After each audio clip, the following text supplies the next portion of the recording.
আসসালামু আলাইকুম প্রিয় দর্শক, অন্য মঞ্চের আলোচনায় আপনাদের সকলকে আমন্ত্রণ জানাচ্ছি। অস্ট্রেলিয়ার সিডনি থেকে আমাদের সঙ্গে আজ যুক্ত হয়েছেন লেখক ও কলামিস্ট জনাব অজয় দাশগুপ্ত। জনাব অজয় দাশগুপ্ত, আপনাকে আমাদের অনুষ্ঠানে স্বাগত জানাচ্ছি। ধন্যবাদ মাসুদ ভাই। দাদা, বিশ্বকাপ তো চলছে, বিশ্বকাপে ফুটবল চলছে। ফেসবুকে দেখলাম যে আপনি বেশ মানে আনন্দিত অবস্থায় আছেন। আপনার প্রিয় দল ভালো করছে প্রথম ম্যাচে, এবং আপনার প্রিয় খেলোয়াড়ও খুব ভালো করছেন। তো এত ব্যস্ততার মধ্যেও আমি দেখছি বাংলাদেশেও কিন্তু মানুষজন নানা রকম অভাব অনটন, তার মধ্যেও এক ধরনের বিশ্বকাপ নিয়ে তাদের সবাই এক ধরনের উন্মাদনাও আছে। গভীর রাত জেগে দেখছি, এখানে আমাদের সঙ্গে টাইমিংটা যেমন হয়েছে যে আমাদের ম্যাচগুলো, ম্যাক্সিমাম ম্যাচগুলো আমরা দেখছি রাত্রে 1টায়, রাত্রে 4টা 5টা, অথবা ভোর 7টায়। অনেকে রাত জেগে খেলা দেখছেন। তো এত মানুষের ক্রাইসিসের মধ্যে ওই যে খেলাটা, আপনার মতো ব্যস্ত লোকও দেখলাম যে আপনার আর্জেন্টিনার বিজয় নিয়ে বেশ প্রায় 250-300 ওয়ার্ড লিখে ফেলেছেন। মানে কেন এমনটি হয়? মানুষ মানে এখানে কেন মানে একটা খুঁজে, জি, শান্তি খুঁজে? আমি আমি শুরুতেই আপনাকে একটা কথা বলি। এই যে আর্জেন্টিনার প্রতি ভক্তি বা ভালোবাসা বা আপনার যেটাকে বলে সমর্থন, এটা শুরু কিন্তু বাংলাদেশে হয়েছে। আমাদের বাড়িতে একটা 16 ইঞ্চি সাদা কালো টিভি ছিল এবং সেটি আমার ঘরে ছিল। আমি যেহেতু একমাত্র ছেলে, আমার অধিকার বলবৎ করার জন্য ওইটা আমি আমার ঘরে রাখতাম। তো ওই ওই টিভিতে আমি সারা রাত জেগে 1986 এর ফুটবল দেখেছিলাম, যেখানে ম্যারাডোনা মেক্সিকোর গুয়েদালাহারা স্টেডিয়ামে আহ, বিশ্বকাপ এনে দিয়েছিল আর্জেন্টিনাকে। তখন থেকে ধরেন রক্তের মধ্যে এক ধরনের উত্তেজনা। এবং আপনি যত রকম ভাবেই বলেন, আলোচনাটা যদি একটু সিরিয়াসলি করি, আপনি দেখবেন ম্যারাডোনার পরবর্তীকালের যে পতন, নৈতিকভাবে যে অবক্ষয়, এগুলোর পেছনে কিন্তু ইংরেজ মিডিয়ার একটা হাত ছিল। এটা আমি তখনকার আজকের কাগজ যেটা হতো সেখানে কলাম লিখে বলেছিলাম, ঈশ্বরের হাত বনাম ভূতের হাত। কারণ কি জানেন, ধরেন যদি ওই হাতটা ছুঁয়ে গোলটা নাও হতো কোনো কারণে, তারপরও ইংল্যান্ডের কোনো কারণ ছিল না সেবার বিশ্বকাপ পাওয়ার। কিন্তু মনে রাখতে হবে, বিশ্ব মিডিয়া তাদের দখলে। ওয়ার্ল্ড মিডিয়া আপনি যত রকম ভাবে বলেন, আমরা স্প্যানিশ পড়তে পারি না, আমরা ফ্রেঞ্চ পড়তে জানি না, আমরা আরবি পড়তে জানি না, আমরা হিন্দি পড়তে জানি না। The common language in the world is English. এবং সেটা, আমি কি ওই ভদ্রমহিলার মতো ইংরেজি বলবো, পৃথিবীর কমন ভাষা হচ্ছে ইংলিশ, এরকম বলবো নাকি? ওই যে সংসদে যে বললেন মাননীয় স্পিকার। এখন কথা হচ্ছে, আপনার বাংলাদেশে দেখেন ব্রাজিল এবং আর্জেন্টিনার জন্য যে ভালোবাসা, আমি শুধু উন্মাদনা বলবো না, যে ভালোবাসা এবং এটার ভিত্তিতে যে ঐক্য গড়ে ওঠে মানুষের মধ্যে, এটার তো অসাধারণ একটা মূল্য আছে। আমরা এমন বিভেদকামী একটা জাতি, ইতিহাসের কোনো বিষয় আমাদেরকে ঐক্যবদ্ধ রাখতে পারেনি, পারেও না। এবং আপনার জাতিগত অনেক বিষয় আমাদেরকে ঐক্যবদ্ধ রাখতে পারেনি। কিন্তু ফুটবল যদি পারে, মন্দ কি, পারুক না, মানুষ একটা সম্প্রীতির বন্ধনে থাকুক। এবং একটা কথা আপনাকে একটু বলি আমি, সেটা হচ্ছে আমাদের এখানে কিন্তু খেলাধুলা দেখা খুব সমস্যা। সমস্যা এই কারণে আমাদের টাইমিং মেলে না। আমরা অনেক কিছু ভুল জেনেছি পৃথিবীতে। যেমন ধরেন আমরা জেনেছি জাপান সূর্যোদয়ের দেশ। তার মানে জাপানে এখন বেজেছে 12টা বাজতে 10 মিনিট বাকি, আর আমার এখানে দুপুর 2টা বাজতে 10 মিনিট বাকি। তো সূর্য তো আমি আগে দেখেছি, তাই না? আমি আগে দেখেছি। এবং নিউজিল্যান্ডে এখন প্রায় বিকাল 4টা, আমার আগে নিউজিল্যান্ড দেখেছে। তার মানে কি, যত পৃথিবীতে, ওই যে বিবেকানন্দ বলেছেন না, জ্ঞান হচ্ছে টর্চের মতো, আলো যত দূর যাবে তত দূর আপনি দেখতে পাবেন। এখন যখন টর্চের আলো অনেক দূর গেছে, আমরা দেখতে পাচ্ছি যে আসলে সূর্যোদয়টা প্রথম নিউজিল্যান্ডে একটা দ্বীপে হয়। তো সেই কারণে আমাদের সাথে সময় মেলে না, অস্ট্রেলিয়ার সাথে সময় মেলে না। এবং এটি একটি উন্নত দেশ, এখানে পরদিন অফিস না যাওয়ার কোনো কালচার নাই। আচ্ছা, এই যে আপনি বললেন যে আমাদের জাতিকে, একটা খেলাকে কেন্দ্র করে আমরা জাতি ঐক্যবদ্ধ হতে পেরেছি, অথবা একত্রিত হতে পেরেছি, এর পেছনে আসলে মনস্তত্ত্বটা কি? আমরা তো ফুটবলে ভালো না, আমরা তো ফুটবলে কোনো সাফল্য আমরা পারি না। আমাদের মানে আর্জেন্টিনা জিতলে কি, ব্রাজিল জিতলে কি, আমরা কেন আনন্দ? অনেকে দেখলাম, এমনও দেখেছি আমি যে মানে আপনার লোন নিয়ে বিশাল আর্জেন্টিনার পতাকা বানিয়েছে। কাউকে দেখছি যে জমি বিক্রি করে প্রায় 1 কিলোমিটার দীর্ঘ পতাকা বানাচ্ছে। তো জি। এইগুলো কি মানে এই যে উন্মাদনা, এর পেছনে কি আসলে এই আবেগটা কি কোনো, আপনি মনে করেন যে প্র্যাকটিক্যাল কোনো আবেগ, অথবা এটা কি কোনো কার্যকারিতা আছে, অথবা এটার কি অন্যভাবে এটাকে প্রকাশ করা যেত কিনা? প্রথম কথা আমি যেটা বলি আপনার, যে আমাদের ফুটবলের যে ব্যর্থতা, সেই ব্যর্থতার জন্য তো জনগণ দায়ী নয়।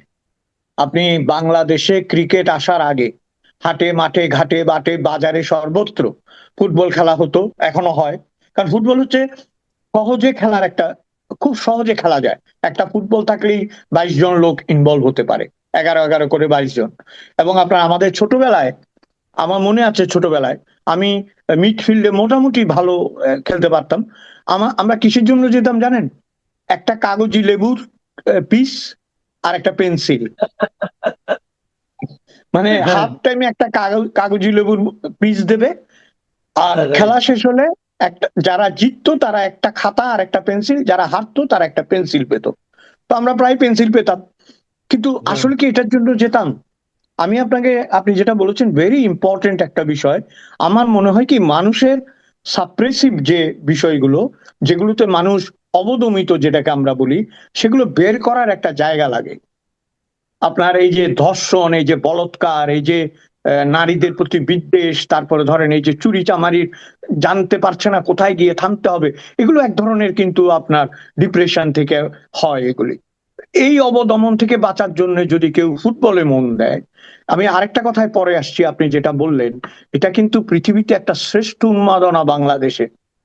এই যে অস্ট্রেলিয়া 2-0 গোলে তার্কির বিরুদ্ধে জিতেছে, বিশ্বাস করেন সমস্ত এলাকা মনে হচ্ছে ভূতের বাড়ি। সবাই বাড়িতে রেখেছে, সবাই বাড়িতে হই হই করেছে, কিন্তু রাস্তায় নেমে যে উন্মাদনা করা, সেটা এইসব দেশে করে না। কেন করে না আমি জানি না, কিন্তু করে না। অথচ যেদিন আমি আর্জেন্টিনা এবং ব্রাজিলের প্রীতি ম্যাচ দেখতে গিয়েছিলাম মেলবোর্নে, সেদিন কিন্তু মাঠে 1 লক্ষ মানুষ ছিল, প্রায় 1 লক্ষ। এবং আমি ভেবেছিলাম হয়তো মানুষ এরকমই নিষ্ক্রিয় নয়, সকলেই ব্রাজিল এবং আর্জেন্টিনার পোশাক পরে এসেছে। এবং সবচেয়ে শিষ্টাচার হচ্ছে, যখন মেসি নেমেছিল 10 নম্বরে, তখন ব্রাজিল আর্জেন্টিনার সবাই দাঁড়িয়ে তাকে স্বাগত জানিয়েছে। তা সবাই বলছে সে হচ্ছে one of the best player in the world, সে আর্জেন্টিনার হয়ে খেলছে, ডাজন্ট ম্যাটার, কিন্তু আমরা তাকে সম্মান জানাবো। তো আমাদের মধ্যে এই শুভবোধ গুলো যেন কাজ করে। ধরেন পতাকা বানানো অন্যায় কিছু নয়। আমি, এটা বোধহয় আপনি জানেন যে এক ভদ্রলোক জার্মান দেশের এত বড় পতাকা বানিয়েছিলেন যে জার্মানির রাষ্ট্রদূত গিয়ে তার বাড়িতে উপস্থিত হয়েছিল ওই পতাকা দেখার জন্য। পরবর্তীকালে তিনি জার্মানিতে আমন্ত্রিত হয়ে বেড়াতে গিয়েছিলেন। এবং এখন দেশে বিদেশে বাংলাদেশে শুনলেই আর্জেন্টিনার যারা সাপোর্টার, আর্জেন্টাইন যারা, তারা আপনাকে বুকে জড়িয়ে ধরবে। কারণ তারা তারা জেনে গেছে যে বাংলাদেশ হচ্ছে তাদের সেকেন্ড সাপোর্ট হাব। আপনার দেশের পরে বাংলাদেশের সবচেয়ে বেশি সাপোর্ট করে তাদেরকে। এই উন্মাদনা ধরেন আমি মনে করি 3টা জিনিস থেকে হয়। একটা হচ্ছে ভালোবাসা, আরেকটা হচ্ছে ধারাবাহিকতা, আর একটা হচ্ছে পলায়ন পর মনোবৃত্তি। শেষেরটা আমি নেগেটিভ বললাম। পলায়ন পর কেন? মানুষকে একটা আশ্রয় খুঁজতে হয়। যে কোনো পরিবারে দেখবেন স্বামী তখন সবচেয়ে বেশি বাসন মাজে যখন বউ তার সাথে গজগজ করে। কেন জানেন? তাতে সে দেখালো যে কাজ করতেছে, আর বাসনের শব্দ শুনলে ওই কথাগুলি আর শোনা যায় না যা যা বলতেছে, বুঝছেন? তাহলে জি। আচ্ছা, বাসন আমরা মাজার আমরা প্রক্রিয়ায় আমরা বন্ধ। আমরা ধরে নিচ্ছি, যে আমাদের যে এই রাজনৈতিক ডামাডোল, অথবা মানুষের দুঃখ কষ্ট, অথবা আপনার সংকট থেকে উত্তরণের কোনো পথ দেখতে না পেয়ে আমরা হয়তো এক ধরনের সুযোগ খুঁজি যে ওখানে কিছুক্ষণ সময় অন্তত পক্ষে আমরা এর বাইরে থাকতে পারবো। এটা হতে পারে আপনার এই ব্যাখ্যাটা, আমি মনে করি মনস্তত্ত্ব হিসেবে হতে পারে। তো আমরা কিন্তু তার বিপরীতে দেখছিটা কি, আসলেও কিন্তু সোসাইটিতে যা চলছে আমরা দেখছি। আমরা যদি রাজনৈতিক কর্মকাণ্ডের কেন্দ্র হিসাবে যদি আমাদের পার্লামেন্টকে ধরি, জাতীয় সংসদকে ধরি, জাতীয় সংসদের এখন দ্বিতীয় অধিবেশন চলছে এই সরকারের, এবং এখানে আমরা বাজেট প্রস্তাব করা হয়েছে, বাজেট নিয়ে আলোচনা হচ্ছে। কিন্তু গত যে কয়েকদিন হয়ে গেল, 4-5 দিন তো আমি দেখলামই, 6 দিনের মতো হয়ে গেল, এর মধ্যে বাজেট নিয়ে খুব চুলচেরা এবং খুবই আপনার বুদ্ধিবৃত্তিক কোনো আলোচনা কিন্তু আমি আসলে সেভাবে দেখলাম না। এবং বরঞ্চ দেখলাম যে এক একজন এক এক ভাবে কথা বলছেন। জামাতের একজন এমপি বলার চেষ্টা করছেন যে তার ফ্যামিলিতে কতজন মুক্তিযোদ্ধা, ওনার বাবা দাদা সবাই মুক্তিযুদ্ধে শহীদ হয়েছেন। আমার না এই জায়গাটাতে একটু, আমি আরো কয়েকটা পয়েন্ট বলবো, আমি এই প্রসঙ্গটা একটু আগে বলিনি যে জামাতের লোকজন, উনি তো জামাতই করেন, উনি তো ওনাদের দল তো মুক্তিযুদ্ধকে বিরোধিতাই করেছে। ওনারা কেন ওনাদের পরিবার লোকজন মুক্তিযুদ্ধ করেছেন এবং ওনারা মুক্তিযুদ্ধ পরিবারের লোক, এটা বলার মাধ্যমে ওনারা আসলে কি প্রমাণ করতে চান? খুবই ভালো একটা বিষয় আপনি তুলেছেন। আমি আপনাকে একটা কথা বলি। আপনার মনে আছে যে বাংলাদেশে একটি টক শো ভাইরাল হয়েছিল শেখ হাসিনার পতনের আগে, যেটিতে বিচারপতি মানিক, এখন যিনি কারাগারে আছেন, তার সাথে এক ভদ্রমহিলা, একজন হ্যাঁ, ভদ্রমহিলার তর্ক হচ্ছিল। আমি তার নামটা বলতে চাই না। তো ভদ্রমহিলা যখন মানিক, যখন বিচারপতি মানিক যখন খেপে গেলেন এবং তিনি যখন বললেন যে রাজাকারের মতো কথা বলছো কেন, এরকম যখন বললেন, তখন ওই মহিলা কিন্তু তারস্বরে চিৎকার করতে করতে বলছিল, আমি একটি মুক্তিযোদ্ধা পরিবারের সন্তান। হ্যাঁ, দেখেন বাক্যটাই ভুল, কিন্তু আমি একটি মুক্তিযোদ্ধা পরিবারের সন্তান, রাইট? ভুল বাক্যে সে তারস্বরে এটা বলছিল কেন? সে মুক্তিযুদ্ধের পক্ষে দাঁড়াতে চাচ্ছিল, মুক্তিযুদ্ধের বিরুদ্ধে যেতে চাচ্ছিল না। কিন্তু তার আগে পর্যন্ত যে প্রশ্নগুলো এবং যেভাবে আক্রমণ করা হচ্ছিল, তাতে কিন্তু ক্রমাগতভাবে সে বিচারপতিকে উস্কে দিচ্ছিল। আমি কে ভালো কে মন্দ ওই বিচারে যাচ্ছি না। আমি যে কথাটা বলতে চাচ্ছি আপনাকে, আপনি যেটা বললেন যে সংসদে বাজেট নিয়ে যে আলাপ হবার কথা, যে আলাপ আমাদেরকে ঋদ্ধ করার কথা, সেদিনও কোথায় যেন আলাপ করছিলাম যে উদ্বৃত্ত বাজেট এবং ঘাটতি বাজেট। তো এটা তো একটা স্বাভাবিক ব্যাপার। আপনার কাছে 20 টাকা আছে, আপনার বাজেট যদি 16 টাকার হয়, 4 টাকা উদ্বৃত্ত আছে, আপনি ওটা কোথায় লাগাবেন চিন্তা করতে পারবেন। আর আপনার বাজেট যদি 20 টাকার হয়, আর আপনার আছে যদি 15 টাকা, 5 টাকা কোত্থেকে জোগাড় করবেন এই চিন্তাতেই তো আপনার দিন চলে যাবে, তাই না? ওই 5 টাকা right, কোথার থেকে আসবে? এখন এরকম একটা ঘাটতি বাজেট, ওই যে আরেকটা কথা আছে না, একটা উন্নয়নমুখী বাজেট, আরেকটা যেন কি, তো উন্নয়নমুখী বাজেট কোথায়? এটা তো ওই যে চলমান যে খরচের বাজেট, ওইটা জোগাড় করতে করতেই তো শেষ। এই কথাগুলো কিন্তু আলাপ হয় না। আলাপ হয় নাই কেন শিক্ষা খাতে ব্যয় কম, আলাপ হয় নাই কেন সংস্কৃতির পুনর্জাগরণ হচ্ছে না, আলাপ হয় নাই কেন প্রবাসীদের জন্য কাট করা হলো। আশ্চর্যের বিষয় কি জানেন, গ্রিস, তারপর আরো কোন কোন দেশ জানি দেখলাম, এগুলিতে কর্মসংস্থানের জন্য আবার উদ্যোগ নেওয়া হবে, মালয়েশিয়া, সংযুক্ত আরব আরব আমিরাত, কাতার, এসব দেশে।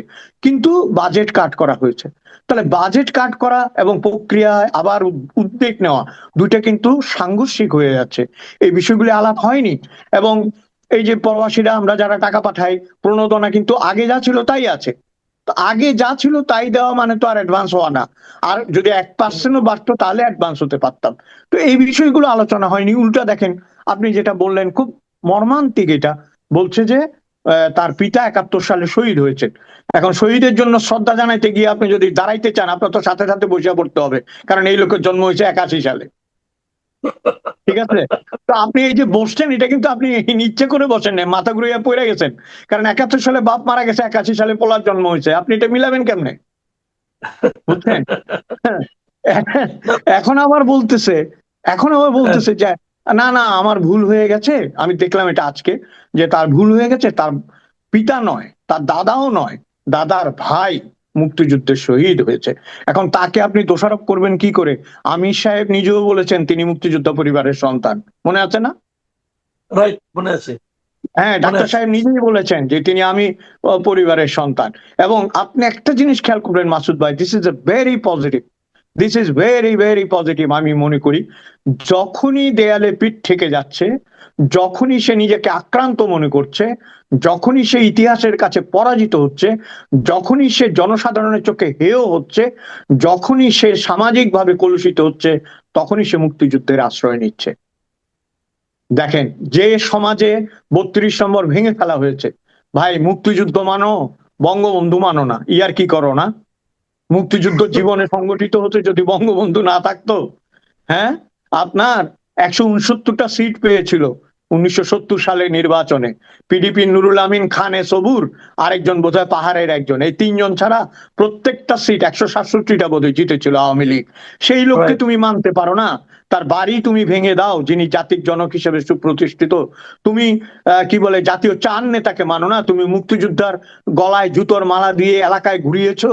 তারপর তোমার রাজনীতি হচ্ছে মুক্তিযুদ্ধকে দুই কুকুরের লড়াই বলা, ভারত বনাম পাকিস্তানের লড়াই বলা, এগুলি বলা। এখন তুমি বলছো যে আমার পরিবারে মুক্তিযোদ্ধা ছিল।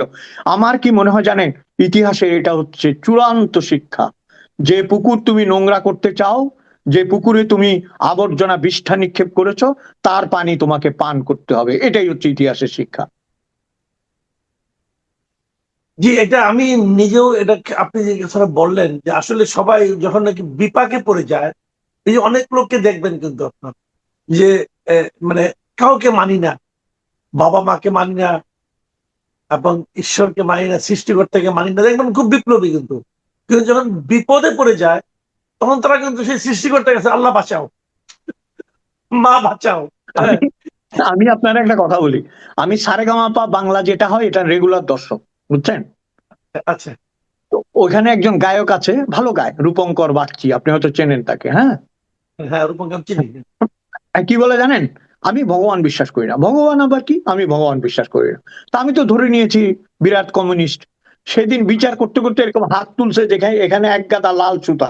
ভগবানে বিশ্বাস করস না তো সুতা দিছস কে রে?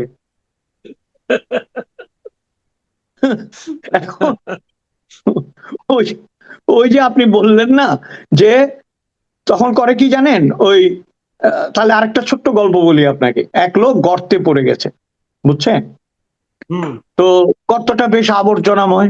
তো আরেক লোক গিয়ে দেখতেছে যে দুই হাত তুলে চিৎকার করতেছে, একবার বলে গড আমাকে বাঁচাও, একবার বলে ঈশ্বর আমাকে বাঁচাও, একবার বলে ভগবান আমাকে উদ্ধার করো, একবার বলে গুরু নানক এসে আমাকে উদ্ধার করো, এগুলি বলতেছে। তো ওই লোকটা আস্তে করে জিজ্ঞেস করতেছে, বলে যে ঠিক আছে আমি তোরে বাঁচামু, তবে তার আগে একটা প্রশ্নের উত্তর দে। কয় কি প্রশ্ন? কয় দেখে তো মনে হইতেছে তুই বৌদ্ধ ভিক্ষু। কয় হ। কয় তুমি বৌদ্ধ ভিক্ষু, বুদ্ধরে ডাকো না, আর সবাই ডাকতাছো, কারণ কি? কয় আমার আর কাম নাই, বুদ্ধরে এই নোংরার মধ্যে নামামু আমি, বাকি যার ইচ্ছা এসে আমার উদ্ধার করুক। বুঝছেন? এখন কথা হলো, আমি ভগবান বুদ্ধের সাপোর্টার, আমি তার দর্শনে বিশ্বাস করি, কিন্তু গল্পটা আমি গল্পচ্ছলে বললাম। বলে না এগুলো বিশ্বাস করে। এই যে মুক্তিযুদ্ধের কথা বলছেন না, বিশ্বাস করে না বলে, কিন্তু অন্তরে জানে। এই যে সংসদে এসে দাঁড়িয়েছে, এই যে সংসদ সদস্য হতে পেরেছে, এই যে সংসদে দাঁড়িয়ে ভুল উচ্চারণ বলছে, এচি দেন, মাইক্রোওয়েভ দেন, বলছে না এগুলি, জানলার পর্দা দেন, এগুলি এই যে বলছে, এগুলি বলতে পারছে কারণ এই দেশটা স্বাধীন হয়েছিল। বলতে পারছে কারণ বঙ্গবন্ধুর নেতৃত্বে, পরবর্তীকালে আমাদের বীরদের নেতৃত্বে এই দেশটি স্বাধীন হয়ে 300 সদস্যের একটা পার্লামেন্ট সুপ্রতিষ্ঠিত করতে পেরেছিল, যেখানে পাগল ছাগলও এখন নির্বাচিত হতে পারে। এবং এই পাগলরা ওইখানে গিয়ে উন্মাদনা না করে বরং বঙ্গবন্ধু, মুক্তিযুদ্ধ এবং ইতিহাসের কাছে ক্ষমা চাইলে আমরা উপকৃত হব, জাতি উপকৃত হবে। সংসদে আরেকটা জিনিস দেখ, এই আলোচনা প্রথমবারের মতো শুনলাম যে এবার আমাদের যিনি পররাষ্ট্রমন্ত্রী আছেন, মানে টেকনোক্রেট কোটায় যিনি মন্ত্রী হয়েছেন, এবং আরো অনেক কোটা, ওই কোটাগুলি হয়তো আমরা দৃশ্যমান নয় কিন্তু আমরা উপলব্ধি করতে পারি। যাই হোক, এই কোটায় মন্ত্রী ডক্টর খলিলুর রহমান, উনি দেখলাম বেশ জোরালো ভাবে বলার চেষ্টা করলেন, বললেনও যে যুক্তরাষ্ট্রের সঙ্গে যে বাণিজ্য চুক্তি হয়েছে তাতে নাকি আমাদের দেশের অর্থনীতি অনেক শক্ত ভিত্তির উপর দাঁড়াতে পারে। তো এটা আপনি কি ফলো করেছেন কিনা? আচ্ছা, প্রথম কথা হচ্ছে আপনার বৃক্ষ তোমার নাম কি, ফলে পরিচয়, তাই না? আম দেয় বলে আম গাছ, জাম দেয় বলে জাম গাছ, কলা দেয় বলে কলা গাছ। তো আমেরিকার সাথে বাণিজ্য চুক্তি করে সফল হয়েছে এইরকম 3টা দেশের নাম ওনাকে বলতে বলেন। বেশি না, 3টা। যে আমেরিকার সাথে নিঃশর্ত চুক্তি করে এ পর্যন্ত কামিয়াব হয়েছে, এইরকম 3টা দেশের নাম বলতে হবে। আমি আপনাকে একটা কথা বলি প্রসঙ্গক্রমে, ভারতীয় নারীরা চিরজীবনী সুন্দর। সুন্দরের প্রতীক হচ্ছে সীতা, সুন্দরের প্রতীক হচ্ছে রাবণের রানী মন্দোদরী, আপনার নার্গিস থেকে আরম্ভ করে সিনেমা অ্যাক্ট্রেস বৈজয়ন্তীমালা, কার নাম বলবো আমি, অসাধারণ সুন্দরী ছিল। কিন্তু আপনি কখনো এদেরকে বিশ্ব সুন্দরী হতে দেখেছেন বা কেউ ডিক্লেয়ার করেছে? যখন থেকে বিশ্ব সুন্দরী হয় ভারতের নায়িকাদের, সুচিত্রা সেনদের, হয়নি। কখন হয়েছে? যখন আমেরিকার চোখ পড়েছে। খেয়াল করবেন, আমেরিকা যখন দেখেছে যে ভারতের 30 থেকে 35 মধ্যবিত্তের একটা বাজার গড়ে উঠেছে, এবং এই বাজারে যদি একটা মুখের পাউডার ঢুকাইতে পারি, একটা ক্রিম ঢুকাইতে পারি, তাহলে 35 কোটি লোক কিনবে। তখন থেকে আপনার হঠাৎ করে কি হলো, হঠাৎ বলে একবার ঐশ্বরিয়া রায় বিশ্ব সুন্দরী, একবার বলে কত লম্বা একটা মহিলা সুস্মিতা সেন, বলে উনিও মিস গ্লোবাল না মিস ইউনিভার্স। তারপরে লারা নামের এক মহিলা কয় উনিও মিস ইউনিভার্স। তারপরে আবার ভারতীয় মহিলারা অপছন্দের তালিকায় চলে গেল। কারণ কি? ততদিনে আমেরিকার বাজার দখল হয়ে গেছে, তাই না? এখন আফ্রিকার দিকে এখন কালো মহিলাগুলি বলতেছে you are the black diamond, you are the black beauty, তুমিই বিশ্ব সুন্দরী, কারণ তোমার বাজারটা আমার দরকার। তো আমেরিকার সাথে যারা চুক্তি করে, হ্যাঁ, তাদের একটা কথা মনে রাখতে হবে, আমেরিকার সাথে চুক্তি না করলে আপনি ধীরে ধীরে মারা যাবেন। যেমন কিউবা, নর্থ কোরিয়া চেষ্টা করছে, মারা যায়নি কেউ, আমি সরি, কিন্তু ধীরে ধীরে আপনি মারা যাবেন। আর যদি আমেরিকার সাথে গোপনে চুক্তি করেন এবং সেটা প্রকাশ্য না হয়, একতরফা হয়, তাহলে আপনি সুইসাইড করলেন। এখন কোনটা ভালো আপনি বেছে নেন। আপনার অপশনের দুইটাই তো মৃত্যু অবধারিত। একটা তো আপনার শুনেন, আমাদের ডায়াবেটিস আছে, ডাক্তার সবসময় বলে একটু সুগার আপ থাকা ভালো, কারণ ডাউন থাকলে ধুম কইরা পড়বা, মারা যাবা। এইটা ভালো না আমি ধীরে ধীরে মৃত্যুর দিকে যাচ্ছি, এইটা ভালো? বলেন আপনি। না, আমরা আলোচনার একদম মানে শেষ পর্যায়ে চলে এসেছি। একটু ছোট করে যদি বলতেন, একটা নতুন ঘটনা ঘটেছে আমাদের দেশের জন্য, সেটা হলো যে বেনজির আহমেদ এক সময়কার প্রবল ক্ষমতাধর আইজিপি ছিলেন, আমাদের র্যাবের প্রধান ছিলেন। সেই বেনজির আহমেদ দুবাই পুলিশের কাছে গ্রেপ্তার হয়েছে, এবং আমাদের সরকার চেষ্টা করছেন, আমাদের স্বরাষ্ট্রমন্ত্রী সংসদে এটাকে বেশ ফলাও করে প্রচার করলেন, সাফল্য হিসেবে বললেন। তো এখন এই ব্যাপারটাতে নিয়ে আপনার মন্তব্যটা কি, আপনার কি প্রত্যাশা? দেখুন, এটা খুবই স্পর্শকাতর একটা বিষয়, কিন্তু প্রশ্ন হচ্ছে অপরাধী তিনি যেই হন এবং তিনি আমাদের দেশের মানুষ, সম্পদ বা অন্যান্য বিষয়ের বিরুদ্ধে যদি অপকর্ম করে থাকেন, পৃথিবীর যে প্রান্তে থাকুন না কেন, তাদের বিচার হতে হবে। কারণ আপনি যদি ইয়েতে আসতে চান একটা, এবং আমি আরেকটা কথা এখানে বলে রাখি, কারণ এখানে অনেক আওয়ামী বন্ধুরা এটা দেখেন, এবং আওয়ামী লীগের সমর্থকরা, হাজার হাজার সমর্থক অনলাইনে অনেক শক্তিশালী, তাদের একটা জিনিস ভুল বোঝার কোনো অবকাশ নেই, যে বেনজির বা এই ধরনের আরো যারা যারা ভিকটিম, বা সরি ভিকটিম নয়, যারা আমি বলবো যে দুষ্কৃতী বলে চিহ্নিত করা হয়েছে, যাদের বিরুদ্ধে অভিযোগ আছে, তাদের বিচার হওয়া আর আপনাদের রাজনীতির বিচার হওয়া কিন্তু ভিন্ন বিষয়। আমরা বলতে চাচ্ছি, যেই অপরাধী তিনি যত বড় হন না কেন, তার কিন্তু বিচার হতে হবে। এবং এই বিচার কিন্তু আওয়ামী লীগ যদি করতো তার আমলে, আমরা নিশ্চয় সমর্থন করতাম। আজকে কেন আমরা বিরোধিতা করব? এখন প্রশ্ন হচ্ছে, দেশে একটা বিষয় বজায় রাখা প্রয়োজন, সেটা হচ্ছে বেঁচে থাকার অধিকার এবং আইন ও বিচার পাওয়ার অধিকার। এই দুইটার পরে যে পালিয়ে থাকে, তাকে কিন্তু আমরা কোনোভাবেই সমর্থন করতে পারবো না। কিন্তু যদি এই দুইটা বিষয়, যেমন ধরেন অনেক সাংবাদিক এখন আছেন কারাগারে, যাদের কোনো কেস চলছে কিনা কেউ জানে না, এবং তাদের কোনো জামিনও নেই, মুক্তিও নেই, এই বিষয়গুলো সমর্থন করব না। কিন্তু বড় বড় অপরাধী যারা, যাদের নাম আপনি বলছেন, সেরকম যারা বড় বড় অপরাধী, তাদের আসলে বিচার হওয়াটা প্রয়োজন। আমি ঠিক জানি না সংসদে কি বলা হয়েছে, কিন্তু পৃথিবীর যে প্রান্তেই থাকুক না কেন, পৃথিবীর ইতিহাস বলে কোনো অপরাধী কখনো পালিয়ে বাঁচতে পারে না। এটাই হচ্ছে পৃথিবীর ইতিহাসের শিক্ষা। জি, অনেক ধন্যবাদ জনাব অজয় দাশগুপ্ত। প্রিয় দর্শক, আপনারা শুনলেন অজয় দাশগুপ্তের বিশ্লেষণ। বিভিন্ন বিষয়ে উনি বলেন, খোলামেলাই বলেন উনি। আমরাও পছন্দ করি, আমাদের দর্শকরা ওনাকে খুবই পছন্দ করেন। আমরা আশা করবো আগামীতেও ওনাকে আমরা পাবো। আপনি ভালো থাকবেন, সুস্থ থাকবেন। এখন এই পর্যন্ত, ধন্যবাদ। আল্লাহ হাফেজ।